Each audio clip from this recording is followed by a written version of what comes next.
घर से निकली थी उम्मीदों का चिराग लेकर, रास्ते में ही उसे रौंद दिया गया। घुटनों के बल लाकर कहते हैं कि औरत देवी होती है, फिर भी वो हर रोज क्यों जलती है। क्या हो अगर एक लड़की अपने घर से जागरण कथा में जाने के लिए अपने घर से निकले, उसके बाद वो कभी वापस ही ना आए। अगर वापस आए भी तो एक शव के रूप में वापस आए।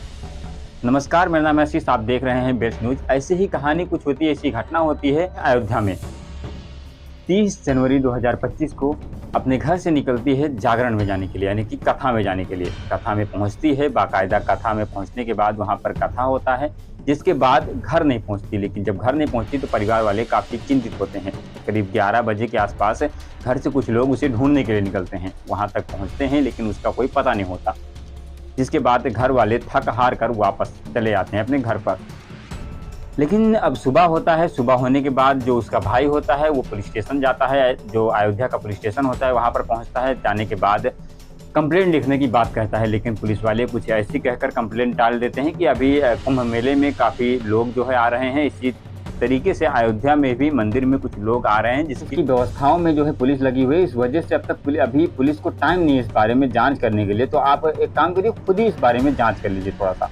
जिसके बाद परिवार वापस घर आता है। घर आने के बाद अब गांव के कुछ लोग जो होते हैं वो घर से निकलते हैं उसे ढूंढने के लिए। लगातार 31 तारीख को ढूंढा जाता है, जिसके बाद कोई पता नहीं चलता। लगातार उसका भाई, उसके परिवार वाले जो भी थे, उनका रो रो कर बुरा हाल हो रहा था। लगातार वो जानने की कोशिश कर रहे थे कि आखिर बेटी कहाँ गई होगी, क्योंकि बेटी की उम्र लगभग 20-25 साल, 20 साल के आसपास है। और अब 20 साल की उम्र की लड़की अगर घर से गायब हो जाए तो एक गाँव में गायब होना तो शायद एक बड़ी बात हो जाती है। जिस तरीके से वो गायब होती है, अचानक रात बज गई। उसके बाद अब कहीं ना कहीं पुलिस का ये भी शक हो रहा था, क्योंकि अब लड़की 20 साल की है, कहीं ना कुछ तरीके से प्रेम प्रसंग का भी सवाल उठता था। इसके एंगल पर भी पुलिस जो है, जब पुलिस को गंभीर मामला दिखाई देता है तो जांच करती है, लेकिन पुलिस को भी इस वक्त कुछ मिलता नहीं है। पुलिस भी अपनी टीम गठित करती है और लगातार छानबीन करने की कोशिश करती है। लेकिन इसी बीच उसके भाई को कुछ ऐसा मिलता है जिसे दिन देखकर साथ उसके परिवार के और उसके गाँव वालों के सन्न पड़ जाते हैं, क्योंकि उसके कपड़े जो होते हैं वो एक रोड पर पड़े मिलते हैं, वो भी पूरे कपड़े। जिसके बाद उसका भाई उस कपड़े को पहचान जाता है और लगातार उस कपड़े के माध्यम से पुलिस को फ़ोन करता है। पुलिस को इन्फॉर्म देता है कि आखिर एक कपड़ा मिला है जो कि हमारी ही बहन का है। पुलिस जो है उसको कहती है कि आप उस कपड़े को एक कैरी बैग में भर लो और मुझे ला कर दे दो, लेकिन उसका भाई पूरी तरीके से वो मना करता है। वो कहता है कि आपका काम है, आकर आप करो। जिसके बाद पुलिस मौके पर पहुँचती है। पुलिस जो है उस सबूत को कलेक्ट करती है। कलेक्ट करने के बाद उसे थाने ले जाया जाता है। लेकिन इसी बीच अब पुलिस भी लगातार ढूंढने की कोशिश करती है, क्योंकि मामला गंभीर हो चुका था। जिसके बाद उसका भाई कुछ और आगे जाता है, ढूंढते ढूंढते 4-5 लोग उसके साथ में जाते हैं, तो उसे पता चलता है कि एक घर मिलता है। उस घर में कुछ खून के धब्बे, बालू होता है, उस बालू के ऊपर कुछ खून के धब्बे दिखाई पड़ते हैं। जिसके बाद कहीं ना कहीं अब शक बढ़ता ही चला जा रहा था, क्योंकि अब खून के धब्बे मिले, पहले कपड़े मिले, उसके बाद फिर खून के धब्बे मिलते हैं। फिर लगातार परिवार वाले जब छानबीन करने की कोशिश करते हैं तो 1 तारीख को एक नाले के किनारे उसकी डेड बॉडी मिलती है, और ये डेड बॉडी उसकी बहन की थी। जैसे ही ये डेड बॉडी मिलती है, परिवार वाले अचानक सन्न पड़ जाते हैं कि आखिर ऐसा कैसे हुआ और किसने किया। जिस तरीके से उस लड़की की डेड बॉडी मिलती है, लगातार जो है पुलिस अब खोज करने की कोशिश करती है कि आखिर इसका आरोपी कौन है। पुलिस को जो है जब सूचना दी जाती है कि यहाँ पर एक डेड बॉडी मिली है जो मेरी बहन की है। डेड बॉडी कुछ इस अवस्था में मिलती है कि शायद सोच भी नहीं सकते। बताया जाता है कि उसके कपड़े जो हैं पूरे अंग-ढंग होते हैं, कपड़े उसके तन पर एक भी नहीं होते हैं। साथ ही साथ उसके जो हाथ पैर होते हैं, 2 हाथ होते हैं, 1 पैर होते हैं, वो आपस में बंधे हुए मिलते हैं।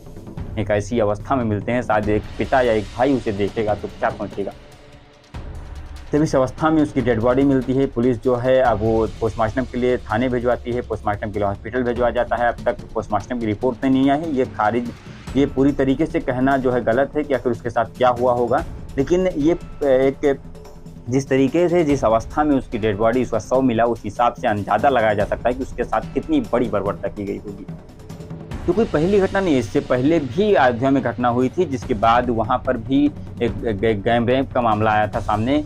जिसके बाद अब ये लगातार घटनाएं सामने आ रही हैं। उसके प्राइवेट पार्ट भी पूरी तरीके से जख्मी थे। बताया जाता है कि उसके हाथ पैर, यहाँ तक कि होठ पर भी काफ़ी जख्म के निशान पाए गए। जिसके बाद लगातार अब पूरे अयोध्या में हड़कंप मच चुकी है।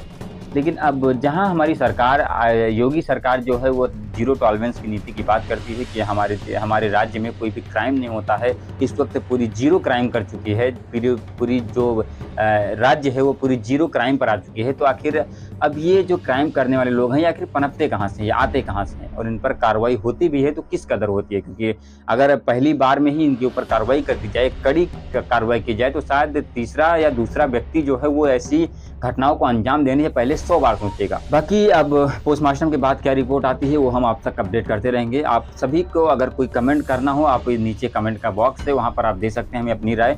तो इस घटना को सुनाने का उद्देश्य किसी का मन या दिल दुखाना नहीं है, बल्कि लोगों के अंदर जागरूकता फैलाने की कोशिश है। हमारी कोशिश कैसी रही, कमेंट करके जरूर से बताना। चलिए मिलते किसी नए वीडियो, तब तक के लिए जय हिंद, जय भारत।